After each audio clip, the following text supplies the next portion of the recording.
un delta como variación, un crecimiento. El crecimiento en la cantidad de dinero más el crecimiento de la velocidad va a tender a ser parecido al crecimiento en los precios o al crecimiento del producto. ¿Sí? Recuerden eso, que si sube M, lo que hace es que te aumenta la inflación o te aumenta el producto. Si vos estás en algo más clásico, esto se te va todo a variación de precios.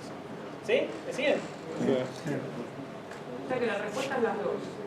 Lo de más dinero y más velocidad. La que busque. Cuando que diga, decían una de las dos alcanzaba. Okay. La más correcta era la primera que dijimos, que en realidad es que te baja la velocidad. Entonces, eso es lo directo. Si otro entendía algo más parecido a esto, se tomaba algo bueno. Federico, una pregunta. Sí. El concepto que lo está diciendo en 2013, ¿ese momento ya se consideraba que seguíamos todavía con pleno empleo? Y a partir de 2007-2008 ya es al pedo hacer políticas expansivas, por así decirlo. Más o menos, decía, al menos no del mismo estilo que estaban haciendo en ese momento. Tenés que orientarla más hacia mejora de la infraestructura. Capaz en ese momento era el momento de redireccionar los subsidios y pasarlos a mejorar la matriz energética del país y infraestructura para que, claro, sin la necesidad de tener que estar en la... Más o menos cuando la inflación se empezó a acelerar, que en 2007 fue 25, ya ahí empezás a ver que hay algo raro. Queda poco tiempo, así que vamos a terminar de redondear esto. 2. ¿Es correcto comparar la tasa de inflación con la tasa de devaluación para ver si son más atractivos los activos domésticos? Utilice la paridad de tasas de interés para fundamentar la respuesta. Cero. Cero las. Bueno, paren, pero tengan en cuenta que antes de esta clase, antes de este examen estaba el día de hoy para resolver estas dudas. O sea, ustedes todavía no lo habían tenido. Tomando la misma y la hacemos bien. Claro. Ese es un ejemplo de lo más ácido. El problema radica en que vas a tomar algo distinto. Claro, este ejemplo de Piñanelli, el parcial de Piñanelli es de los más ácidos y más duros que se dieron. Es como de lo más difícil que hay que tomamos. ¿Y que viene más fácil o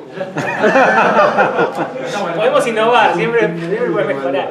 Pero, sí, más o menos va a ser del estilo que vimos acá. No Considerá la intensidad del curso aquí.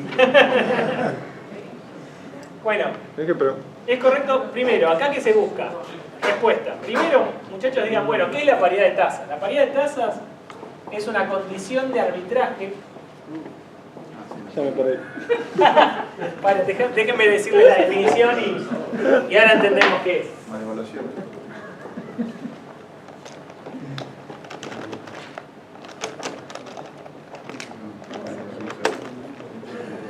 ¿Qué es la paridad de tasa de interés? Que, medido en la misma moneda, un activo doméstico tiene que rendir igual que uno de afuera. Medido en pesos o medido en dólares, como quieran llamarlo, tienen que tener el mismo rendimiento. Si tienen distinto rendimiento, ¿qué va a tender a pasar si los capitales se mueven libremente por el mundo? Se van a ir de los que rinden menos a los que rinden más, hasta que se equiparen por los precios de los bonos las cosas o los precios de los activos se equiparen de forma tal que las tasas se igualen. Entonces, una condición que por arbitraje, ¿qué se sabe que es el arbitraje? No. Arbitraje es que todo tiene que ser más, que no tiene que haber capacidad de hacer plata de la nada. Por ejemplo, si imagínate que la tasa de interés en un país está 20%, la tasa en otro país está en 10% medido en la misma moneda. ¿Qué hago? Hay una posibilidad de arbitraje ahí. Me endeudo al 10%, tengo 0 pesos. Me endeudo al 10, la coloco al 20, me llevo 20, pago el 10, me quedé con 10. Eso es arbitrar disparidades. Eso se llama arbitraje.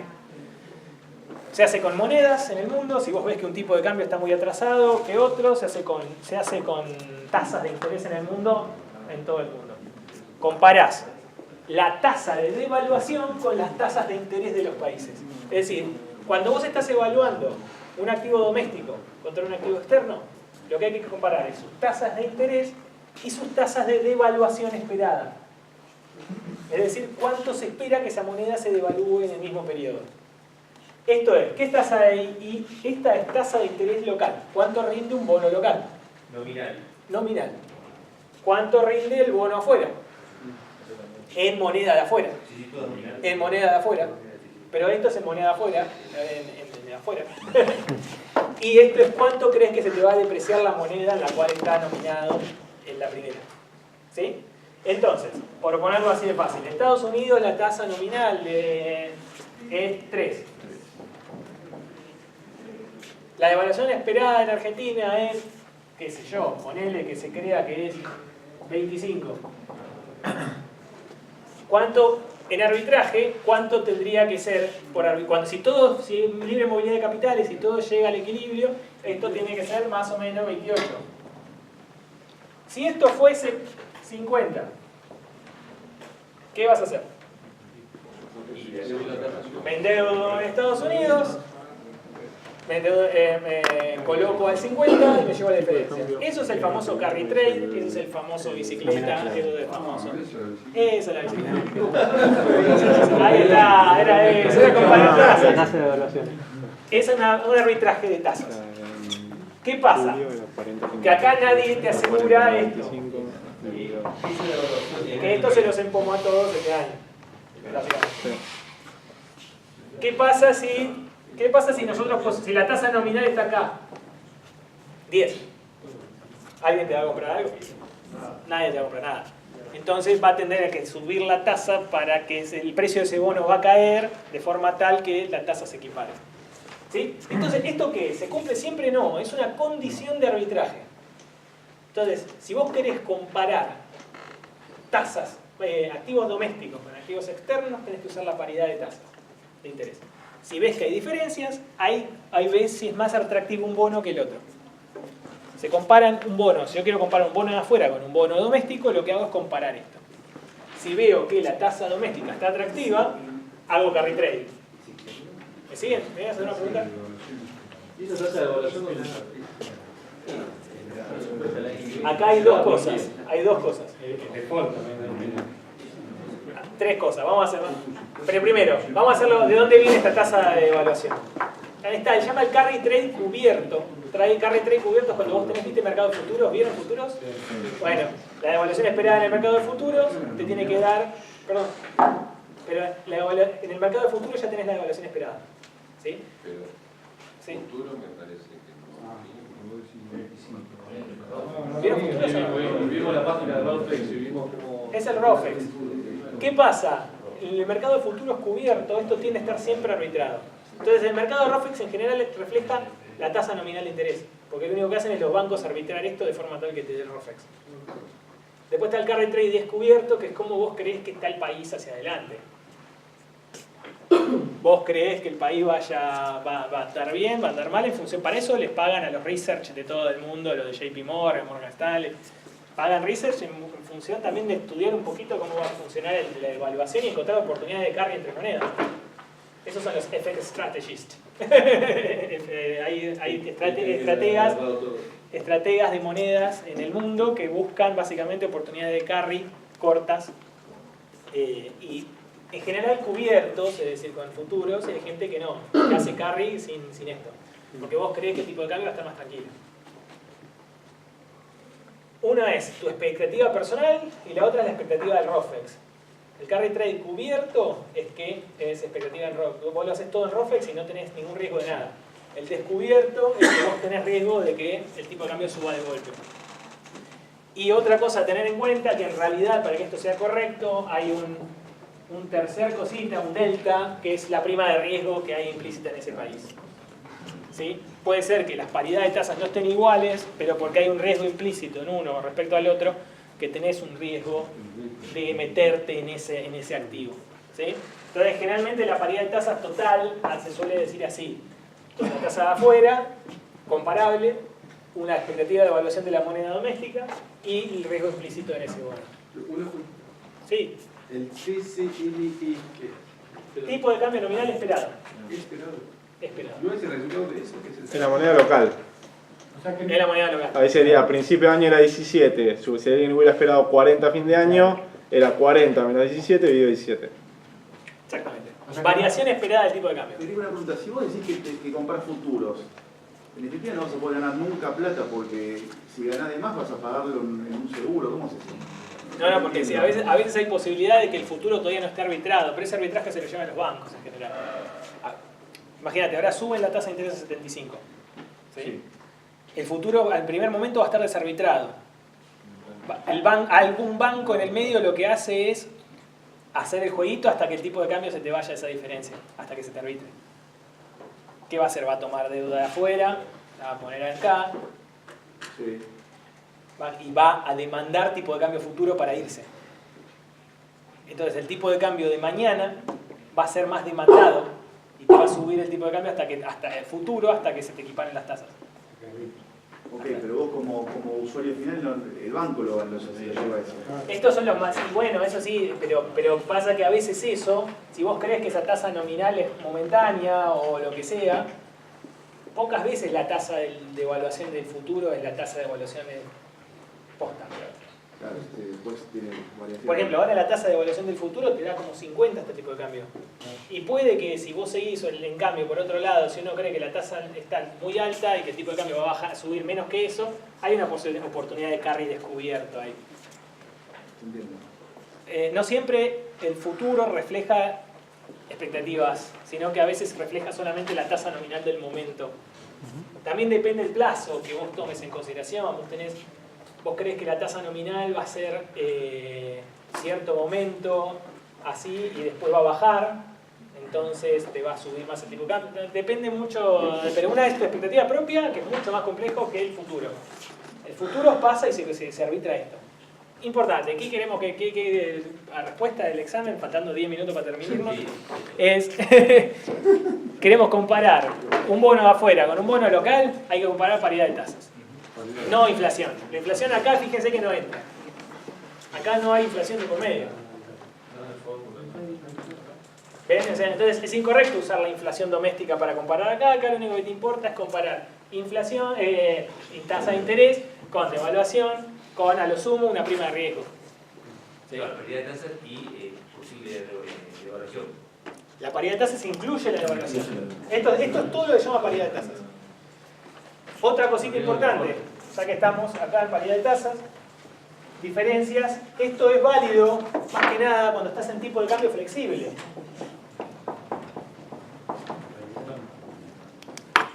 ¿Sí? Si estás en tipo de cambio fijo, creíble, que te creen que el tipo de cambio fijo se puede mantener, la expectativa de evaluación, este término, en tipo de cambio fijo, se hace cero. Entonces, cuando vos tenés tipo de cambio fijo... No, ¿por qué default? Tipo de cambio físico, tipo de cambio fijo, la tasa de interés doméstica tiene que equivaler más o menos a la tasa de interés de afuera. Hay una pequeña cosa que se llama... Eso es lo del euro, ¿no? ¿Eh? El profesor explicaba el euro cuando aceptaron al marco alemán y qué sé yo. Claro, una cosa así. Sí. Ahora hay una cosita que para que tengas en la cabeza. Hay una cosa que se llama trilema de la política monetaria. Para esta hora ya trilema. No es tan difícil, no es tan difícil. Miren, hasta es divertido. Un trilema, estamos en que tenemos tres cosas y solo podemos elegir dos.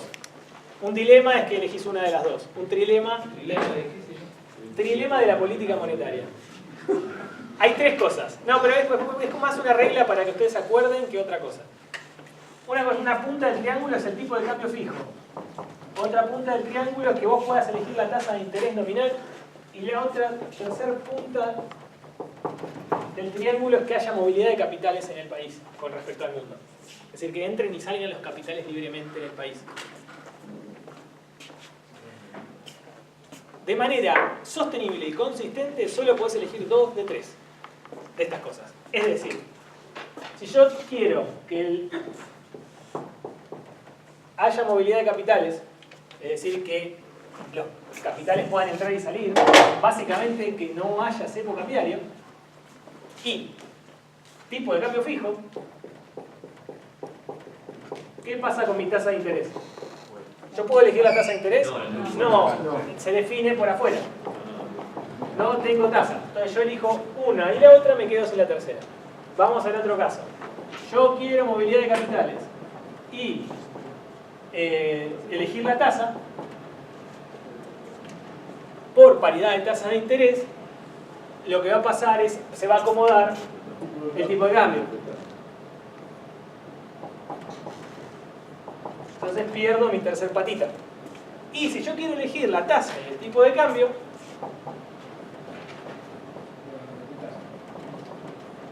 y quiero mantenerlos inconsistentemente, cepo cambiario. ¿Sí? Entonces solamente puedes elegir 2 de 3, por eso se llama trilema. Trilema es porque vos podés elegir solo 2 de 3.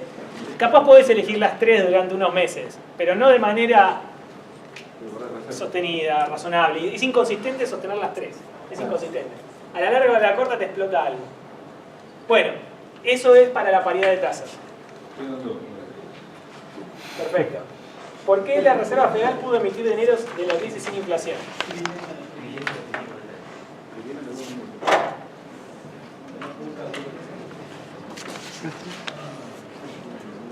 ¿Por qué la Reserva Federal pudo emitir sin inflación? Acá tenemos 3 posibles respuestas. Todas válidas. Una, ¿por qué podés emitir sin inflación la Reserva Federal en 2008? Sí, porque ejerce señoriaje. Estás en un contexto keynesiano. Si estás en un contexto de recesión, en un contexto keynesiano, emitís, no te genera necesariamente mucha inflación porque te da más actividad que a precios. Esa es una de las formas. La otra, que es la que dice Pignanelli, en realidad habla de vuelta, de la demanda de dólares en el mundo. Habla de que la velocidad de circulación en realidad en el mundo, que el mundo no se saturó de dólares, entonces vos los podés seguir emitiendo. Entonces podés emitir sin inflación, porque tenés la demanda genuina de dólares que no te genera esa inflación. Y una tercera, muy parecida a la que vimos en la 1, pero con dólares. Vos podés emitir dinero sin inflación si vos tenés la demanda de ese dinero. ¿Qué significa tener demanda de ese dinero? Que caiga la velocidad de circulación de ese dinero. Y la tercera, muy bien, es que en realidad lo que tendió a pasar fue esto.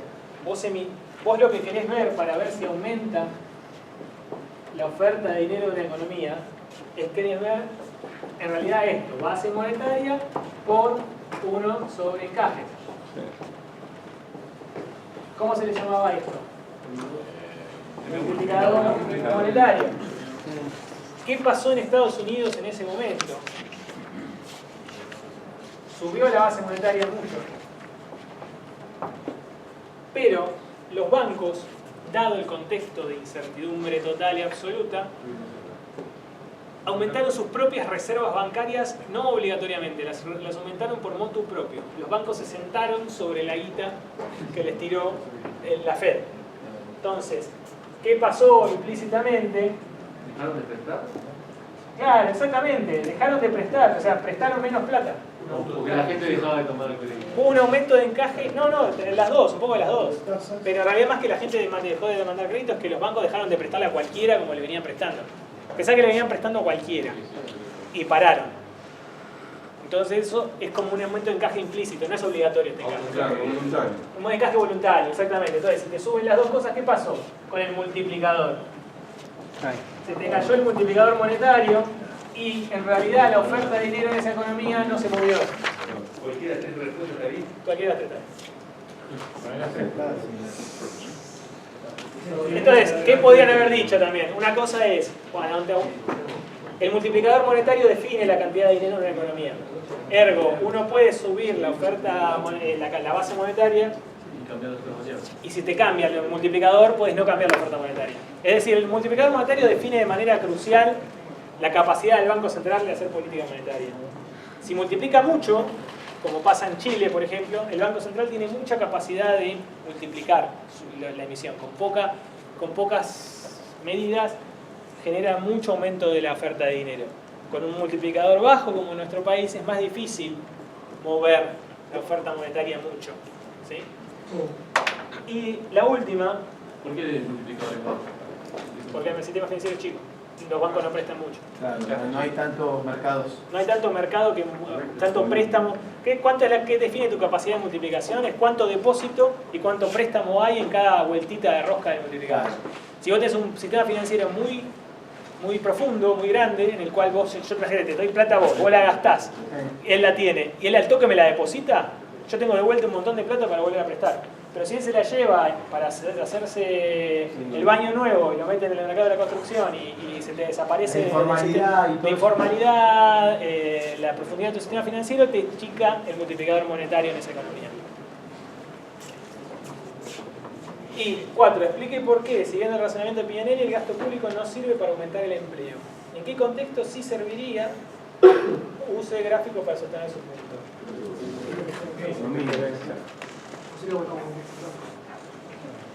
Quiero ver que tengo anotado acá, Dice, si el gasto se financia con emisión y no va a mejorar la inversión, la productividad se va a tener. Ahí está, perfecto. ¿Qué quiere decir eso? Que si el gasto empuja la demanda, pero no la oferta, no sirve. O sea, solo el gasto público que sirve es el que empuja la oferta agregada.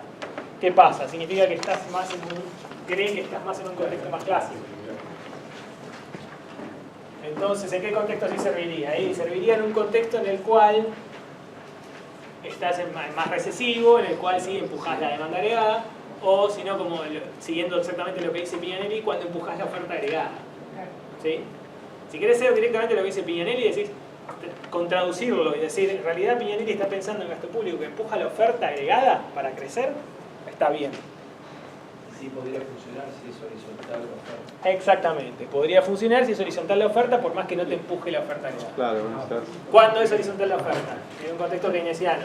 ¿Qué pasa? ¿Por qué es un contexto keynesiano? Recuerdan, es porque hay desempleo. El mercado de trabajo no está en equilibrio. ¿Sí? Por eso es un contexto keynesiano. Un mercado de trabajo en desequilibrio. Porque los salarios nominales no te ajustan al equilibrio siempre. Entonces, por eso te vas a un contexto keynesiano. En un contexto clásico, los salarios se te ajustan siempre al equilibrio. Bueno, no sé, ¿quieren responder un choice o nos vamos? ¿Le damos un choice? Bueno.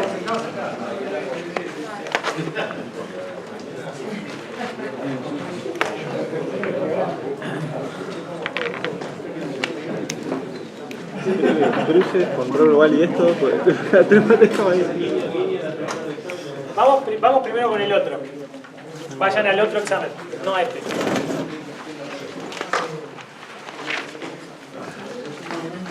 Un aumento en la tasa de empleo. Fíjense, dice, ¿necesariamente implica una caída en el desempleo? No. ¿Por qué? Porque la tasa de empleo se mide en términos de la población, el desempleo se mide en base a la población económicamente activa. ¿Significa que aumentó la población económicamente activa? No, porque esa es la tasa de actividad. ¿Refleja que creció la tasa de actividad? Es lo mismo decir B y C. O sea, B y C es lo mismo.